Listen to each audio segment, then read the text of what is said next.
स्वागत है आपका आपके अपने चैनल देसी धमाका पर। सीरियल गुम है किसी के प्यार में आने वाला है एक और इंटरेस्टिंग ट्विस्ट। जी हाँ दोस्तों, जैसे कि हमने देखा कि अब भोसले निवास में होली सेलिब्रेशन स्टार्ट हो चुके हैं और यहाँ अब अक्का साहिब ने रीवा को भी इनवाइट किया है। और रीवा तो चाहती ही है कि वो ईशान के साथ रहे, उसके पास रहे, तो वो मना कैसे कर सकती है। यहाँ अक्का साहिब के एक ही बार बुलाने पर रीवा ने तुरंत हाँ कर दी और पधार चुकी है भोसले फैमिली में। यहाँ अब दुर्वा सभी को परेशान करने के लिए उसको भांग पिलाने की कोशिश करेगी ताकि वो नशे में धुत हो जाए और कुछ भी हरकतें करे।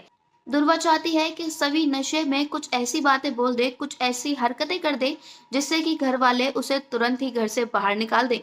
लेकिन यहाँ उसकी ये चाल उल्टी पड़ जाएगी क्योंकि यहाँ ईशान, सभी और रीवा तीनों ही भांग के नशे में धुत हो जाएंगे। जी हाँ, यहाँ तीनों ने ही किसी तरह भांग पी ली है और अब उसके नशे में झूमते हुए नजर आएंगे।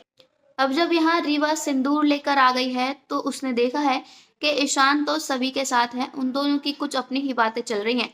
तो यहाँ अब वो उन दोनों से कहने वाली है कि अरे अरे बाद में बात कर लेना, अभी हम दोनों को शादी करनी है, वो बहुत ज्यादा इम्पोर्टेंट है। यहाँ अब ईशान सभी के पास से उठेगा और कहेगा कि यस, रीवा इज राइट, नशे में ही सही, लेकिन इन दोनों को ये अच्छी तरह याद है कि इन दोनों की शादी होते होते रुक गई थी और अब इन्हें लग रहा है कि इन्हें इसे कंप्लीट करने की जरूरत है। यहाँ सभी दोनों की शादी को लेकर बहुत खुश नजर आ रही है और तो और वो उन्हें चेयर अप भी कर रही है। वो पीछे खड़ी होकर ताली बजा रही है और ईशान और सभी शादी कर चुके हैं, ये बात तीनों में से किसी को भी याद नहीं है। अब यहाँ ईशान जैसे ही रीवा को सिंदूर लगाने के लिए आगे बढ़ेगा तो थैंकफुली यहाँ अक्का साहिब आने वाली है और उन्हें देख लेने वाली है। ईशान और रीवा को ऐसी हरकतें करते देख उनके तो पैरों तले मानो जमीन ही निकल जाएगी। यहाँ वो चिल्लाकर ईशान को रोकते हुए नजर आएंगी और तुरंत ही आकर उसके हाथ से वो सिंदूर की डिब्बी भी ले लेंगी। ईशान और रीवा को वो अच्छे से डांट लगाएंगी और कहेंगी कि तुम लोग क्या पागल हो गए हो, ये कैसी हरकतें कर रहे हो, तुम लोगों को पता नहीं है क्या कि शादी कितना पवित्र बंधन है और ईशान की शादी सभी से हो चुकी है, तो तुम लोग की एक दूसरी शादी करके क्या आप शगुन करने चले हो।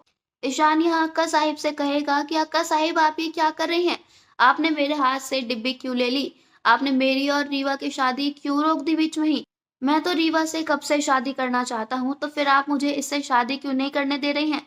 यह रीवा भी अब अक्का साहिब के पीछे पड़ जाएगी, उनसे जिद करने लग जाएगी कि अक्का साहिब प्लीज हम दोनों को शादी कर लेने दीजिए, हमें रोकिए मत।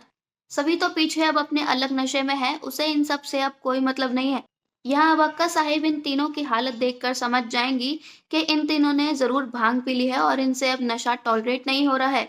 दोस्तों, जिस तरह रीवा किसी न किसी तरह से ईशान और सभी की स्टोरी के बीच में आ ही जाती है, आपको क्या लगता है कि जब तक रीवा भोसले फैमिली का हिस्सा रहेगी तो क्या ईशान और सभी की कभी स्टोरी बन पाएगी? क्या ईशान और सभी कभी एक हो पाएंगे? अपनी राय हमें कमेंट्स में जरूर बताइएगा। साथ ही साथ अगर नहीं किया है चैनल को सब्सक्राइब तो जरूर कर लें ताकि सीरियल की सारी न्यू अपडेट्स आप तक पहुंचे सबसे पहले। धन्यवाद।